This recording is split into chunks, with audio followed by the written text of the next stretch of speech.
हाँ जी स्टूडेंट्स, इस वीडियो के विच मैं क्लास 12th दा सबजैक्ट जिहड़े कि राजनीति शास्त्र political science model test paper second term का इसके जिहड़े कि मॉडल टैसट पेपर के आंसरस करवा रही हूँ। सैंपल पेपर के स्टूडेंट्स ये याद रखना है, सैंपल पेपर आ, ठीक है।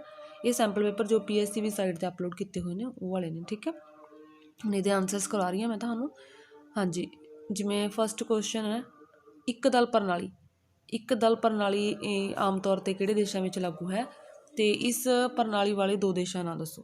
हुण एक दल प्रणाली, हुण पहलां तो एक दल प्रणाली तो की भाव हुंदा, एक दल प्रणाली अजिही अवस्था हुंदी है जिथे एक ही दल होवे, मतलब कि जिथे एक ही दल की होंद होवे, जिथे एक ही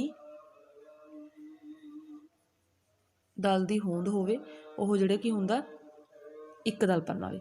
हुण है किहड़े किहड़ियां दे विच, जिवें कि उहदे तुसीं देश लिखणे ने, चीन, ठीक है, चीन, उत्तरी कोरिया, उत्तरी कोरिया, ठीक है। एक दो होर लिख लो, जिवें क्यूबा, वैसे तो दो ही लिखने ने, क्यूबा, ते एक लिख लो लाउस।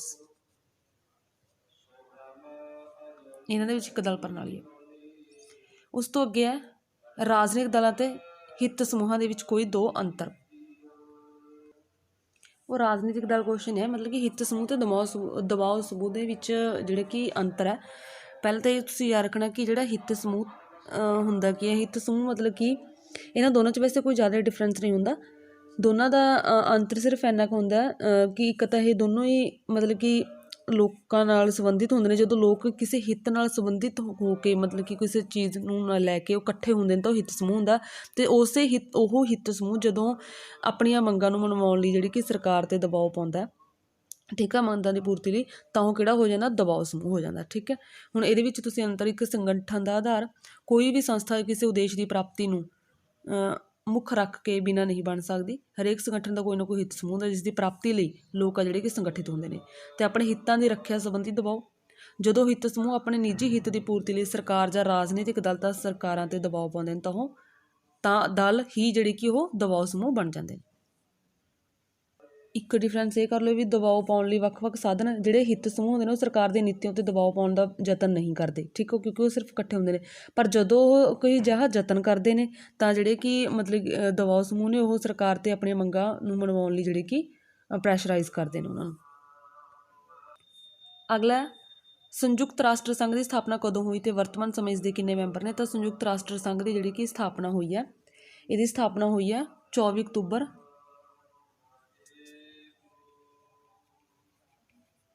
1945 ਨੂੰ। 24 अक्तूबर 1945 ਨੂੰ ਜਿਹੜੀ कि सान फ्रांसिस्को ਵਿੱਚ, America San Francisco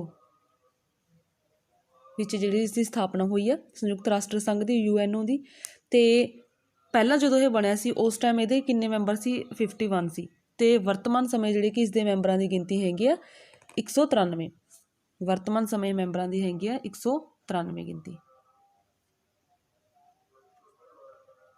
next question ਹੈ ਕਿ ਸੰਯੁਕਤ ਰਾਸ਼ਟਰ ਸੰਘ ਨੇ ਸਰਵ ਵਿਆਪੀ ਮਨੁੱਖੀ ਅਧਿਕਾਰਾਂ ਦਾ ਐਲਾਨ ਕਦੋਂ ਕੀਤਾ ਸੀ ਤੇ ਮਨੁੱਖੀ ਅਧਿਕਾਰ ਦਿਵਸ ਹਰ ਸਾਲ ਕਦੋਂ ਮਨਾਇਆ ਜਾਂਦਾ। ਇਸ ਦੇ ਲਈ 10 ਦਸੰਬਰ ਜਿਹੜਾ ਕਿ ਮਨੁੱਖੀ ਅਧਿਕਾਰ ਦਿਵਸ ਇੱਕ ਤਾਂ ਤੁਸੀਂ ਇਹ ਯਾਦ ਰੱਖੋ ਕਿ 10 ਦਸੰਬਰ ਨੂੰ ਮਨਾਇਆ ਜਾਂਦਾ। 10 ਦਸੰਬਰ 1948 ਨੂੰ ਸੰਯੁਕਤ ਰਾਸ਼ਟਰ ਦੀ ਮਹਾਸਭਾ ਨੇ, ਠੀਕ ਹੈ, ਸੰਯੁਕਤ ਰਾਸ਼ਟਰ ਦੀ ਮਹਾਸਭਾ ਨੇ ਮਨੁੱਖੀ ਅਧਿਕਾਰਾਂ ਦੀ ਸਰਵ ਵਿਆਪੀ ਘੋਸ਼ਣਾ ਕੀਤੀ ਸੀ। ਮਤਲਬ ਕਿ ਜਿਹੜਾ ਆਪਣਾ ਕੁਐਸਚਨ ਤੁਹਾਡਾ ਇਹ ਆ ਵੀ ਸਰਵ ਵਿਆਪੀ ਮਤਲਬ ਕਿ ਮਨੁੱਖੀ ਅਧਿਕਾਰਾਂ ਨੂੰ ਕਦੋਂ ਸਰਵ ਵਿਆਪੀ ਬਣਾਇਆ ਗਿਆ ਸੀ, ਤਾਂ ਇਹ ਬਣਾਇਆ ਗਿਆ ਸੀ 10 ਦਸੰਬਰ 1948 ਨੂੰ, ਠੀਕ ਹੈ, ਸੰਯੁਕਤ ਰਾਸ਼ਟਰ ਦੀ ਮਹਾਸਭਾ ਨੇ ਬਣਾਇਆ ਸੀ। ਤੇ ਇਸ ਤੋਂ ਇਲਾਵਾ ਇਹ ਕੁਐਸਚਨ ਸੀ ਕਿ ਮਤਲਬ ਕਿ ਕਦੋਂ ਹਰ ਸਾਲ ਆ ਜਿਹੜੇ ਕਿ ਕਿਹੜੇ ਮਤਲਬ ਕਿ ਡੇਟ ਨੂੰ ਮਨਾਇਆ ਜਾਂਦਾ, ਤਾਂ ਇਹ 10 ਦਸੰਬਰ ਨੂੰ ਮਨਾਇਆ ਜਾਂਦਾ। ਤੇ ਇੱਕ ਇਹਦੇ ਵਿੱਚ ਹੋਰ ਆ ਲਾਈਨਾਂ ਵੀ ਤੁਸੀਂ ਐਡ ਕਰ ਸਕਦੇ। ਇਸ ਘੋਸ਼ਣਾ ਦੇ ਕੁੱਲ ਕਿੰਨੇ ਅਨੁਛੇਦ ਨੇ, 30 ਅਨੁਛੇਦ ਨੇ। ਮਨੁੱਖੀ ਅਧਿਕਾਰ ਜਿਹੜਾ ਸਰਵਵਿਆਪੀ ਘੋਸ਼ਣਾ ਕੀਤੀ ਗਈ ਉਹਦੇ 30 ਅਨੁਛੇਦ ਨੇ, ਜਿਸ ਦੇ ਵਿੱਚ ਨਿੱਜੀ, ਸਮਾਜਿਕ, ਰਾਜਨੀਤਿਕ, ਆਰਥਿਕ, ਸੱਭਿਆਚਾਰਕ ਮਨੁੱਖੀ ਅਧਿਕਾਰਾਂ ਦੀ ਸੂਚੀ ਦਿੱਤੀ ਗਈ ਆ।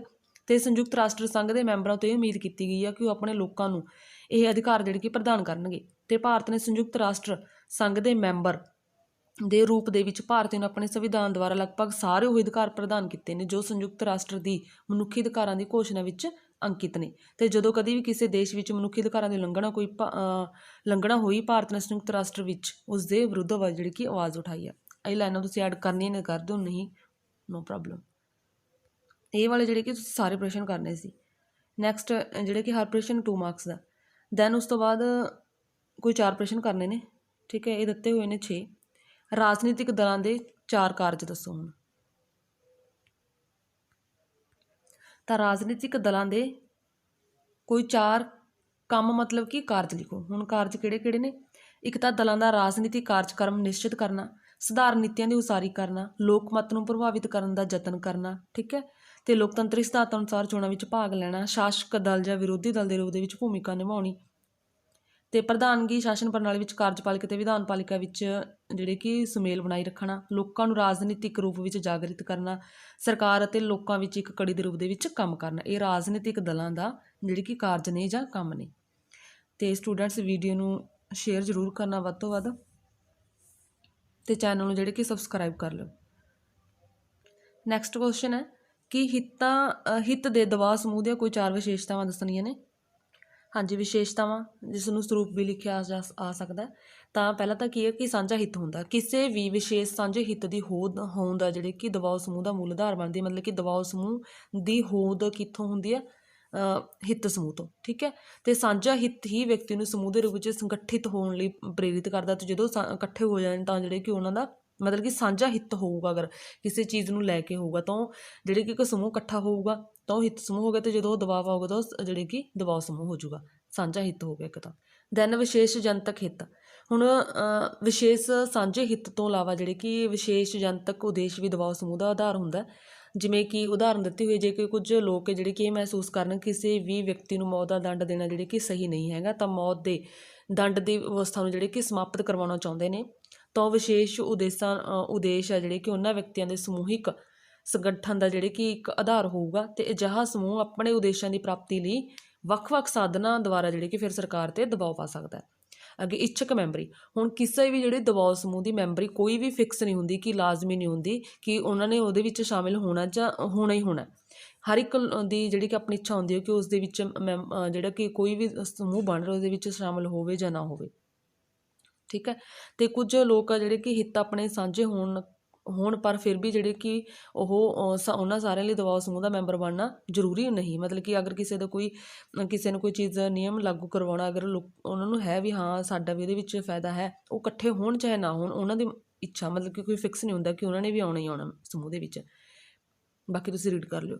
ਅੱਗੇ ਗੈਰ ਰਾਜਨੀਤਿਕ ਸਰੂਪ। ਹੁਣ ਦਬਾਅ ਸਮੂਹ ਦਾ ਜਿਹੜਾ ਕਿ ਰਾਜਨੀਤਿਕ ਸਰੂਪ ਨਹੀਂ ਹੁੰਦਾ, ਮਤਲਬ ਕਿ ਕੋਈ ਪੋਲੀਟੀਕਲ ਨਹੀਂ ਹੁੰਦੇ। ਉਹ ਦੇਸ਼ ਦੀ ਰਾਜਨੀਤੀ ਵਿੱਚ ਕੋਈ ਵੀ ਡਾਇਰੈਕਟ ਹਿੱਸਾ ਨਹੀਂ ਲੈਂਦੇ।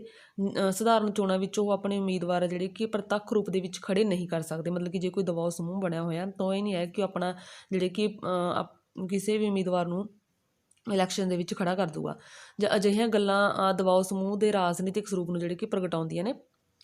ਤਾਂ ਪਰ ਇਸ ਦਾ ਭਾਵ ਇਹ ਨਹੀਂ ਕਿ ਦਬਾਅ ਸਮੂਹ ਦੇਸ਼ ਦੀ ਰਾਜਨੀਤੀ ਵਿੱਚ ਬਿਲਕੁਲ ਕੋਈ ਰੁਚੀ ਨਹੀਂ ਰੱਖਦੇ। ਆਪਣੇ ਹਿੱਤਾਂ ਦੀ ਰੱਖਿਆ ਅਤੇ ਉੱਨਤੀ ਲਈ ਦੇਸ਼ ਦੀ ਰਾਜਨੀਤੀ ਵਿੱਚ ਜਿਹੜੀ ਕਿ ਰੁਚੀ ਰੱਖਣਾ ਦਬਾਅ ਸਮੂਹ ਲਈ ਬਹੁਤ ਜ਼ਰੂਰੀ ਹੁੰਦਾ। ਅਤੇ ਉਹ ਅਕਸਰ ਉਸ ਰਾਜਨੀਤਿਕ ਦਲ ਨਾਲ ਸੌਦੇਬਾਜ਼ੀ ਕਰਦੇ ਨੇ ਅਤੇ ਉਸ ਦਲ ਦੇ ਉਮੀਦਵਾਰਾਂ ਦਾ ਸਮਰਥਨ ਕਰਦੇ ਨੇ ਜੋ ਦਲ ਉਹਨਾਂ ਦੇ ਹਿੱਤਾਂ ਦੀ ਰੱਖਿਆ ਕਰਨ ਦਾ ਜਿਹੜਾ ਕਿ ਉਹਨਾਂ ਨੂੰ ਵਾਅਦਾ ਕਰਦਾ। ਮਤਲਬ ਕਿ ਇਹ ਹੈ ਕਿ ਸਪਸ਼ਟ ਅਤੇ ਪ੍ਰਤੱਖ ਰੂਪ ਦੇ ਵਿੱਚ ਦਬਾਅ ਸਮੂਹ ਗੈਰ ਰਾਜਨੀਤਿਕ ਸਰੂਪ ਦੇ ਹੁੰਦੇ ਨੇ, ਬਟ ਆਪਣੇ ਹਿੱਤਾਂ ਦੀ ਰੱਖਿਆ ਲਈ ਉਹ ਦੇਸ਼ ਦੀ ਵਿਵਹਾਰਿਕ ਰਾਜਨੀਤੀ ਨਾਲ ਜਿਹੜੇ ਕਿ ਸੰਬੰਧ ਬਣਾ ਕੇ ਰੱਖਦੇ ਨੇ।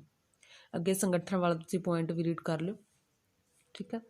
ਤੁਸੀਂ ਇਹਨਾਂ ਦਾ ਸਕਰੀਨਸ਼ਾਟ ਲੈ ਸਕਦੇ ਹੋ।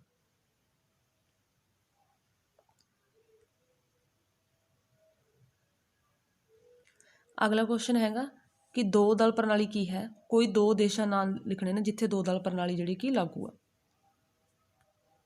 ਹੁਣ 2 ਦਲ ਪ੍ਰਣਾਲੀ, ਜਿਨ੍ਹਾਂ ਦੇਸ਼ਾਂ ਦੇ ਵਿੱਚ 2 ਹੀ ਦਲ ਹੋਣ। ਹੁਣ ਇੱਕ ਦਲ ਪ੍ਰਣਾਲੀ ਵਿੱਚ ਜਿੱਥੇ ਇੱਕ ਦਲ ਹੋਵੇ। ਹੁਣ ਜਿੱਥੇ 2 ਦਲ ਹੋਣ ਉਸ ਦਾ ਰਾਜਨੀਤਿਕ ਦਲ ਜਿਹੜੇ ਕਿ ਮਤਲਬ ਕਿ ਸਿਰਫ 2 ਹੋਣ, ਉਸ ਨੂੰ 2 ਦਲ ਪ੍ਰਣਾਲੀ ਕਿਹਾ ਜਾਂਦਾ। ਬਟ ਇਹ ਨਹੀਂ ਹੈ ਕਿ ਉਹਨਾਂ ਦੇਸ਼ਾਂ ਵਿੱਚ ਕੋਈ ਹੋਰ ਦਲ ਨਹੀਂ ਹੁੰਦਾ। ਅਸਲ ਦੇ ਵਿੱਚ ਅਜਿਹੇ ਦੇਸ਼ਾਂ ਦੇ ਵਿੱਚ ਹੋਰ ਦਲ ਵੀ ਛੋਟੇ ਛੋਟੇ ਹੁੰਦੇ ਨੇ, ਬਟ ਉਹ ਮਹੱਤਵਪੂਰਨ ਨਹੀਂ ਹੁੰਦੇ। ਮਤਲਬ ਕਿ ਜਨਤਾ ਦਾ ਕੋਈ ਡਾਇਰੈਕਟ ਕੋਈ ਵਿਸ਼ੇਸ਼ ਉਹਨਾਂ ਦੀ ਮਹੱਤਤਾ ਨਹੀਂ ਹੁੰਦੇ, ਨਾ ਹੀ ਉਹ ਚੋਣਾਂ ਵਿੱਚ ਕੋਈ ਪ੍ਰਭਾਵਸ਼ਾਲੀ ਜਿੱਤਾਂ ਹਾਸਿਲ ਕਰ ਸਕਦੇ ਨੇ। ਮਤਲਬ ਕਿ ਜਿਹੜੇ ਛੋਟੇ ਛੋਟੇ ਦਲ ਹੁੰਦੇ ਨੇ ਫੇਮਸ 2 ਦਲ ਹੀ ਹੁੰਦੇ ਨੇ। ਉਦਾਹਰਨ ਵਜੋਂ ਜਿਹੜੇ ਕਿ ਇੰਗਲੈਂਡ ਵਿੱਚ 2 ਦਲ ਪ੍ਰਣਾਲੀ ਹੈ। ਮਤਲਬ ਕਿ ਤੁਸੀਂ ਇੰਨਾ ਕੁ ਯਾਦ ਰੱਖਣਾ ਕਿ 2 ਦਲ ਪ੍ਰਣਾਲੀ ਉਹ ਆ ਜਿੱਥੇ ਸਿਰਫ 2 ਦਲਾਂ ਦੀ ਹੋਂਦ ਹੁੰਦੀ ਆ। ਜਸਟ ਉਸ ਤੋਂ ਬਾਅਦ ਕਿਉਂਕਿ ਕੁਐਸਚਨ ਡਾਇਰੈਕਟ ਇੰਨਾ ਕੁ ਹੈ। ਦੈਨ ਉਸ ਤੋਂ ਬਾਅਦ ਹੈ ਕਿਹੜੇ ਨੂੰ ਉਦਾਹਰਨਾਂ ਦੇਣੇ, ਜਿਵੇਂ ਇੰਗਲੈਂਡ ਦੇ ਵਿੱਚ 2 ਦਲ ਪ੍ਰਣਾਲੀ ਆ। ਇੱਕ ਮਜ਼ਦੂਰ ਦਲ ਆ ਅਤੇ ਦੂਜਾ ਉਹਨਾਂ ਦਾ ਉੱਥੇ ਕਿਹੜਾ ਰੂੜੀ ਦਲ ਆ। ਤੇ ਉੱਥੇ ਦੋ ਹੀ ਦਲ ਰਾਜਨੀਤਿਕ ਦਲ ਨੇ। ਇਹਨਾਂ ਦਲਾਂ ਤੋਂ ਇਲਾਵਾ ਉਦਾਰਵਾਦੀ ਦਲ ਅਤੇ ਸਾਮਵਾਦੀ ਦਲ ਵੀ ਇੰਗਲੈਂਡ ਦੇ ਵਿੱਚ ਨੇ, ਪਰੰਤੂ ਇਹਨਾਂ ਦਲਾਂ ਦੀ ਕੋਈ ਹੋਂਦ ਮਤਲਬ ਕਿ ਨਾ ਮਾਤਰ ਆ। ਜਸਟ ਤੁਸੀਂ ਇੰਨਾ ਕੁ ਲਿਖਣਾ ਇੰਗਲੈਂਡ ਦੇ ਵਿੱਚ ਆ, ਜਿੱਥੇ ਦੋ ਦਲ ਨੇ, ਮਜ਼ਦੂਰ ਦਲ ਅਤੇ ਦੂਜਾ ਰੂੜੀ ਦਲ। ਠੀਕ ਹੈ, ਉਸ ਤੋਂ ਇਲਾਵਾ ਹੋਰ ਜਿਹੜੇ ਕਿ ਅੱਗੇ ਹੈਗਾ, ਤੁਸੀਂ ਅਗਲੇ ਨੈਕਸਟ ਦੋ ਦੇਸ਼ਾਂ ਨਾਂ ਲਿਖਣੇ ਨੇ। ਉਸ ਤੋਂ ਅੱਗੇ ਅਗਲਾ ਆ ਜੂਗਾ ਅਮਰੀਕਾ। ਸੰਯੁਕਤ ਰਾਜ ਅਮਰੀਕਾ ਵਿੱਚ ਵੀ ਦੋ ਦਲ ਪ੍ਰਣਾਲੀ ਹੈ, ਇੱਕ ਤਾਂ ਇੰਗਲੈਂਡ ਅਤੇ ਦੂਜਾ ਅਮਰੀਕਾ। ਹੁਣ ਅਮਰੀਕਾ ਦੇ ਵਿੱਚ ਕਿਹੜੇ ਕਿਹੜੇ ਨੇ? ਲੋਕਤੰਤਰੀ ਦਲ ਅਤੇ ਗਣਤੰਤਰੀ ਦਲ।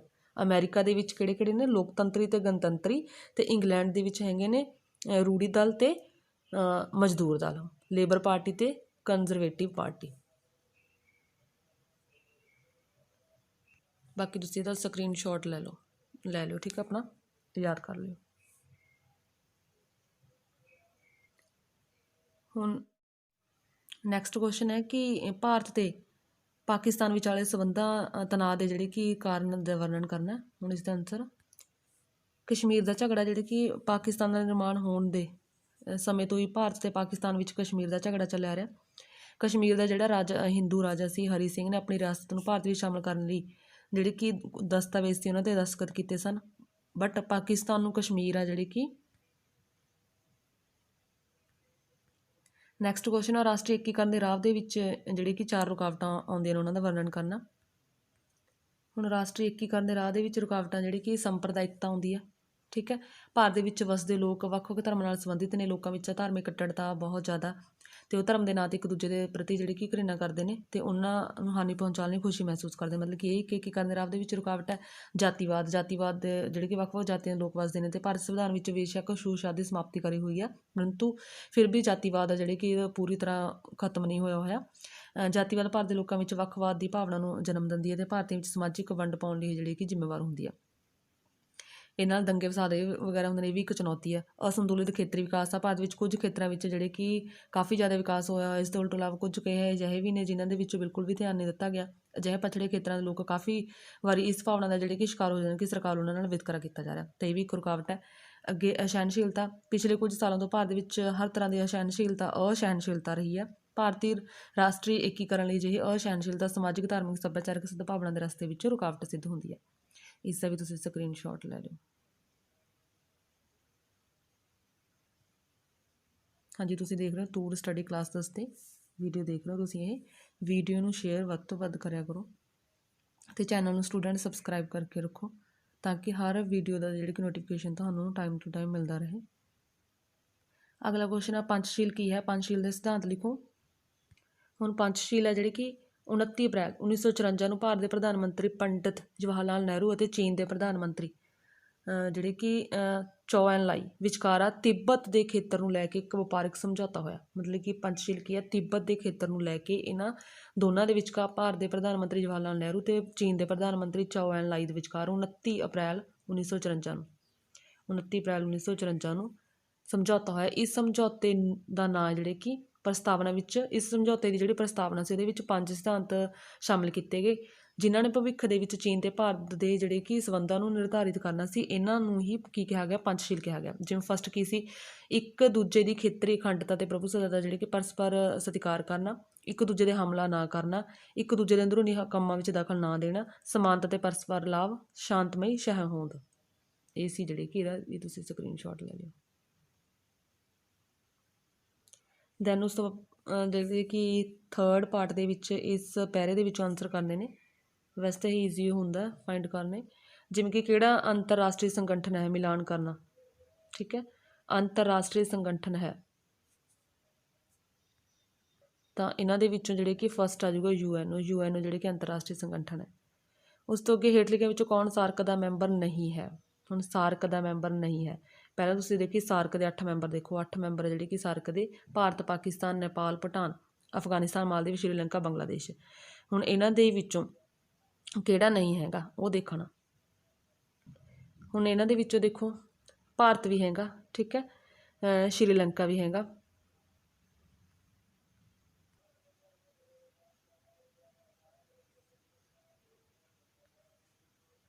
ਭਾਰਤ ਵੀ ਹੈਗਾ, ਸ਼੍ਰੀਲੰਕਾ ਵੀ ਹੈਗਾ ਅਤੇ ਨੇਪਾਲ ਵੀ ਹੈਗਾ। ਹੁਣ ਕਿਹੜਾ ਨਹੀਂ ਹੈਗਾ? ਉਹ ਹੈਗਾ ਐਡਾ ਚੀਨ ਨਹੀਂ ਹੈਗਾ। ਕਿਹਦਾ? ਸਾਰਕ ਦਾ ਮੈਂਬਰ। ਉਸ ਤੋਂ ਅੱਗੇ UNO ਦੀ ਡੈਸ਼ ਨੂੰ ਸੰਸਾਰ ਦੀ ਵਿਧਾਨ ਪਾਲਿਕਾ ਕਹਿੰਦਾ। ਹੁਣ UNO ਦੀ ਕਿਸ ਅੰਗ ਨੂੰ ਜਿਹੜੇ ਕਿ ਵਿਧਾਨ ਪਾਲਿਕਾ ਕਿਹਾ ਜਾਂਦਾ? ਇਹ ਹੈਗਾ ਮਹਾਸਭਾ। ਮਹਾਸਭਾ ਸਾਰੇ ਸੰਸਾਰ ਦੀ ਵਿਧਾਨ ਪਾਲਿਕਾ, ਤਾਂ ਰਾਈਟ ਆਨਸਰ ਆ ਜਾਊਗਾ ਮਹਾਸਭਾ। ਅੱਗੇ ਹੈਗਾ ਦੇਸ਼ਾਂ ਵੱਲੋਂ ਖੇਤਰੀ ਅਤੇ ਅੰਤਰਰਾਸ਼ਟਰੀ ਸੰਗਠਨ ਕਿਉਂ ਬਣਾਏ ਜਾਂਦੇ ਨੇ? ਹੁਣ ਦੇਸ਼ਾਂ ਵਿੱਚ ਮਿੱਤਰਤਾ ਅਤੇ ਸ਼ਾਂਤੀ ਦੀ ਸਥਾਪਨਾ ਲਈ ਕੀ ਖੇਤਰੀ ਅਤੇ ਅੰਤਰਰਾਸ਼ਟਰੀ ਸੰਗਠਨ ਬਣਾਏ ਜਾਂਦੇ ਨੇ? ਅਤੇ ਇਹਨਾਂ ਦੇ ਵਿੱਚੋਂ UNO ਅੰਤਰਰਾਸ਼ਟਰੀ ਸੰਗਠਨ ਹੈ, ਅਤੇ ਜਿਹੜਾ ਸਾਰਕ ਆ ਉਹ ਖੇਤਰੀ ਹੈ। ਹਾਂਜੀ, ਵੀਡੀਓ ਨੂੰ ਲਾਈਕ ਅਤੇ ਸ਼ੇਅਰ ਜ਼ਰੂਰ ਕਰਨਾ ਸਟੂਡੈਂਟਸ। ਥੈਂਕਸ।